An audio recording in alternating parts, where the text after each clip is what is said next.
Um, I don't know what part, because I didn't grow up really with my dad, but I was just listening to what you were saying about how kids are affected by things that, they go through and they act out. And I know when what happened to me, I was like 11 or 12. I just can't remember that far back. And I was actually, I say I was raped. If you ask the person, they'll probably say they didn't rape me, but I was raped. And I didn't think about, you know, how you put stuff out of your mind, but really it's not. It's just far in the back, and it causes you to act out other times or later in life. And listening to Sherry's story, it seems so similar because I too, once I grew up, but you hang with the wrong people, not knowing that these things in your mind that you're holding on to, but you don't think you are really making you sick and do other things to causing you to do other things. And even right now, I know I'm still struggling with some things because I can say it don't affect me, but it does. It still does. And when somebody bring it up, it just brings it up in my mind, and it kind of makes it hard for me to deal with even now because I think about, wow, had I told somebody long time ago, or when this happened, maybe I wouldn't have gone through what all I went through. But as a child, I was like Sherry, thinking I would get in trouble because I let this person in the house. I was a neighborhood friend, and you trust them, and you don't think that that's because that's not on your mind, so definitely you wouldn't think that's on theirs. And I felt like I brought this on myself, so I wouldn't tell anybody. But then now I reflect on all the things that have gone on in my past that I feel like because I never dealt with that until I was in family meeting at drug abuse center, and I had to write my autobiography and share it with my family, and I put that in there. And that's when my parents knew. I'm an only child, and I was only grandchild, on my father's side. So I had my grandmother there and my mother, and for them to hear that, even then, they still like, why you didn't say anything? Well, if this is how you're going to act 20 years later, how would you have acted when I told you this happened? You're still kind of like putting it on me, and that's what I felt. And I can imagine children now going through this, and I'm 50 something, and I know if it's still bothering me, a child now going through this, you're afraid to tell anybody. It causes stuff long term. I think I shared with y'all before, I believe my daughter was molested because I caught her crying in her bed one time. She's never told me, but I honestly feel like she was. That means she didn't have a good first experience. I didn't.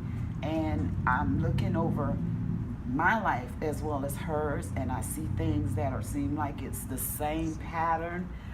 I really wish I could get her in here because, but I don't think that she would share it in front of me. I'm not sure, but I see the need for this because I learned so much today how I can help myself to get past something that I still know I'm holding on to. I think it has caused me to be in some bad relationships as well. So I know trauma, any kind, can cause other problems to the individual, and I see that in me. That's why I say you're gonna see me because even right now they say I'm dealing with depression. I think I'm happy. I think I have a good life. All of my needs are met, but it's still something. I was first saying it was finances because I wasn't working. Well, God blessed me with the job I asked for. I started on Monday. Ooh, congratulations. I went to the doctor, and when I was telling, the young lady was asking me some questions because I was having problems with eating. She said she was bulimic. I shared with her. the other way around where I don't eat. And now they've done all these tests. They can't find out why. So they saying it's depression. And I was recently on medication, well, not recently, previously on medication that I thought I was fine. So I took myself off of it. And, but I don't want to be on medicine. So listening to what you were saying about the EMDR, I'm like, okay, well, maybe that's something worth giving a try, because Definitely. it's still some things I don't tell people.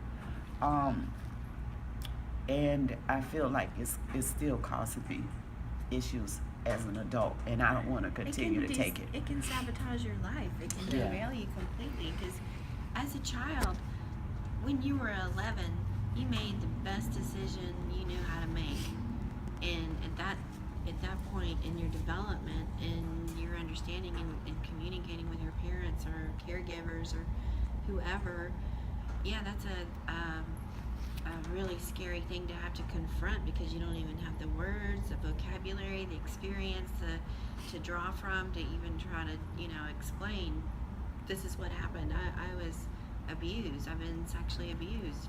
And when you're 11, and like you were saying, I played Barbies till I was 15 or 16, and for me now, I see these 16-year-old girls running around, and they're just like, it's such a different world.